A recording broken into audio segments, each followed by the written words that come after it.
Prostate cancer ട്രീറ്റ്മെന്റിൽ അത് detect ചെയ്ത് കഴിഞ്ഞിട്ട് പിന്നെ ഒരു ആക്റ്റീവ് സർവൈലൻസ് എന്നും പറഞ്ഞ് ഒരു രീതിയിൽ മാനേജ് ചെയ്യാനായിട്ട് പറയാറുണ്ട്.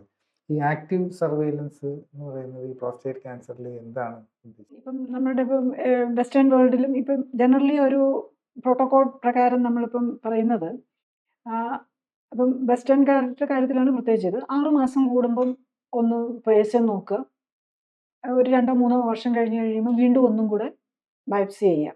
അതാണ് അവിടെ പറയുന്നത്. അതെല്ലാം ഈ ഇൻഷുറൻസ് ഷെഡ്യൂൾഡ് ചെക്കപ്പുകൾക്കാണ്. പക്ഷെ ഐഡിയലി അങ്ങനെയല്ല. ഞാനിപ്പം ഞാൻ ഈ ക്ലിനിക്കലി സപ്പോർട്ടഡ് ലൈഫ് സ്റ്റൈൽ കറക്ഷന് വേണ്ടിയിട്ട് എനിക്ക് ക്യാൻസർ പേഷ്യൻസിൽ ഏറ്റവും കൂടുതൽ പ്രോസ്റ്റേറ്റ് ക്യാൻസർ പേഷ്യൻസ് ആണ് വരാറുള്ളത്. ഇങ്ങനെ ഡിഫറെൻറ്റ് ലെവലിൽ, അതായത് PSA കൂടിയിട്ട് മാത്രം PSA കൂടുതലാണ് ബയോപ്സി വേണമെന്ന് പറയുന്നവർ ബയോപ്സിക്ക് മുമ്പ് വരുന്നുണ്ട്. ബയോപ്സി കഴിഞ്ഞിട്ട് അതിൽ പോസിറ്റീവോ ആയിട്ടുള്ളവർ വരുന്നുണ്ട്. നെക്സ്റ്റ് ട്രീറ്റ്മെൻറ്റ് പ്രോസ്റ്റെക്ടമി പറഞ്ഞു അങ്ങനെയുള്ളവർ.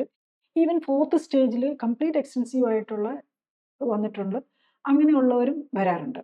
അപ്പം ഇതിലെല്ലാം പേരിലും നമ്മൾ കാണുന്നത് എന്താണെന്ന് വെച്ചാൽ ലൈഫ് സ്റ്റൈൽ കറക്ഷൻ ചെയ്ത് കഴിയുമ്പോഴേക്കും നമ്മൾ ഈ ക്ലിനിക്കൽ സപ്പോർട്ടോടുകൂടിയുള്ള ലൈഫ് സ്റ്റൈൽ കറക്ഷൻ ചെയ്യുമ്പം എല്ലാവർക്കും ബെനിഫിറ്റ് കിട്ടുന്നുണ്ടെന്നുള്ളതാണ്. ഇപ്പം ഒരു PSA ഒരു 10 താഴെയുള്ളവരാണെങ്കിൽ മിക്കവാറും 2-3 മാസത്തിനുള്ളിൽ അവർ നോർമലായിട്ടുണ്ടാവും.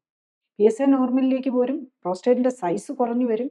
പിന്നെ അവർക്ക് അതിൻ്റെ കൂടെ ഡയബറ്റീസോ ഹൈപ്പർ ടെൻഷനോ ആർത്രൈറ്റിസോ എന്തൊക്കെ പ്രശ്നങ്ങളുണ്ടോ അതും അതിൻ്റെ ഒപ്പം തന്നെ കറക്റ്റായിട്ടുണ്ടാവും എന്നുള്ളതാണ്.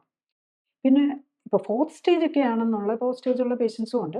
4th സ്റ്റേജ് ആണെങ്കിൽ നമുക്ക് അത്ര 2-3 മാസം കൊണ്ടൊന്നും അത് തിരിച്ച് കംപ്ലീറ്റ് നോർമലിലേക്ക് വരുമെന്ന് നമുക്ക് പ്രതീക്ഷിക്കാൻ പറ്റില്ല. അങ്ങനെ കാണാറുമില്ല. 3 മാസം കഴിഞ്ഞ് കഴിയുമ്പം കൂടുതൽ അഗ്രസീവ് ഉള്ളവർ നമ്മൾ എല്ലാവരുടെയും അടുത്തും ഒരു റിപ്പീറ്റ് പെറ്റ് സ്കാനും കൂടെയാണ് എടുപ്പിക്കുക.